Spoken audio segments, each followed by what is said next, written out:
Welcome into Hittin Hard with Jon Chuckery here on Locked On Sports Atlanta. Today on the show, some of the Vegas over-unders for Drake London. We'll see. You think above, below, where's he going to fall?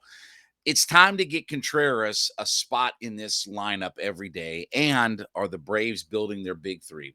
We'll talk about all of that. It's Hittin Hard with Jon Chuckery here on Locked On Sports Atlanta. This is Hittin Hard with Jon Chuckery, part of Locked On Sports Atlanta. And it starts now.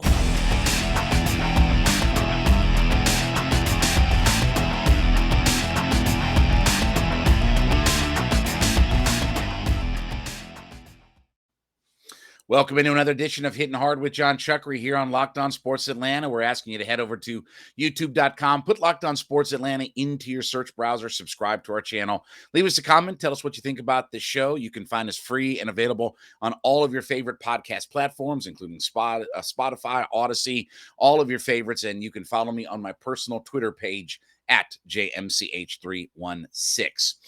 Well, there are some interesting odds, Vegas odds, if you will, on some of the rookies in the NFL, and whether it's offense, defense, some of the numbers and projections for these guys. So Drake London is got a couple of numbers here that I thought were interesting. So Drake London has his receiving yards this year as an over-under of 764 and a half.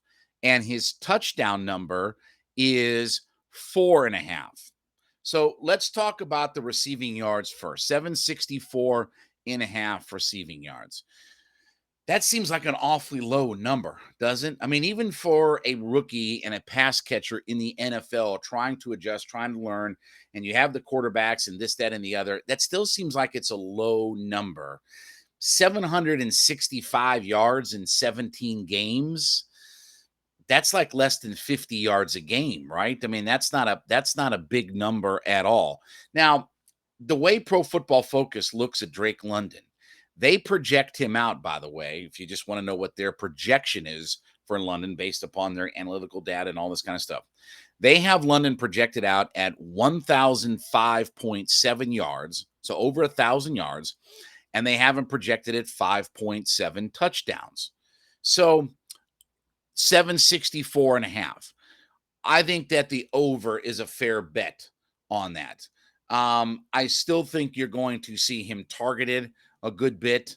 But I just think that when I break it down by game, it just seems like that's a number that he can beat, even on maybe not as many targets. And this is what we've been talking about with the quarterback. The big thing you have to factor into the Falcons' passing offense moving forward is just the lack of a quarterback whose job has been to huck it around.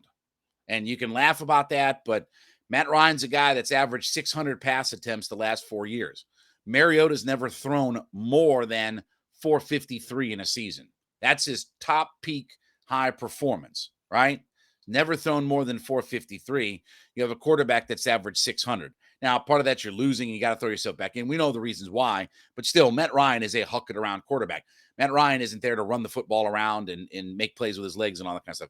He's there to stay in the pocket, push the ball downfield. And obviously, he's got a lot of wide receiver weapons that he's had over the last several years. So you factor that in, I still think that 764 and a half is very attainable for Drake London. And I still think that that's going to be a number that he can get himself over.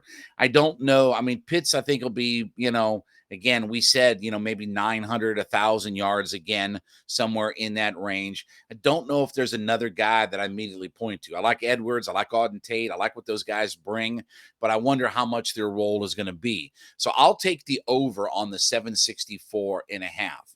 The 4.5 touchdowns, and I'm surprised Pro Football Focus puts it at 5.7 in their projections. I'm going to take the under on all of that. And again, you're going to have to prove to me and show me that this team is going to be an effective red zone offense or that they can pass their way into the end zone.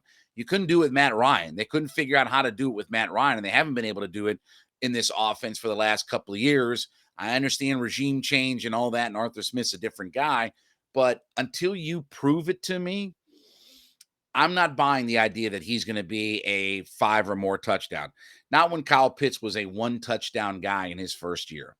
And I think that there are other guys that will be a feature and focal point of the red zone offense.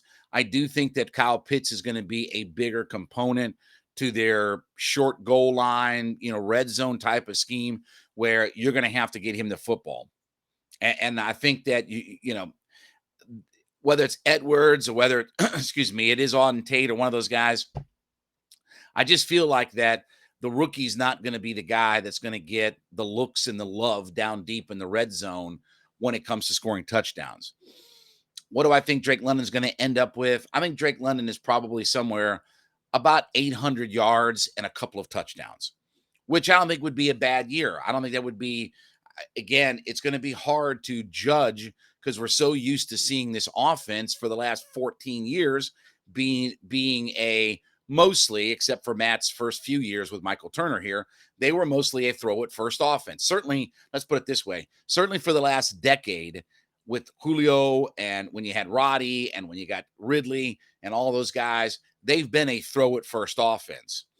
I don't think that's going to be the case. And it's going to be a different look out there. So 4.5 touchdowns, I'll probably go under that, I should say. And I think it's probably somewhere about 800 yards and a couple of touchdowns for Drake London, which would be fine. I mean, that would be a good year because you're just kind of trying to sort out this quarterback position, right? I mean, you don't know if Mariota can grab hold of the job and win this thing long term. You don't know if Desmond Ridder is going to be the answer and he's going to be the guy moving forward. And until you figure that out, and until you figure out what your offensive identity is, because I'm still trying to figure out how good or bad, I guess, their running game is going to be. I don't know what their running game is going to be.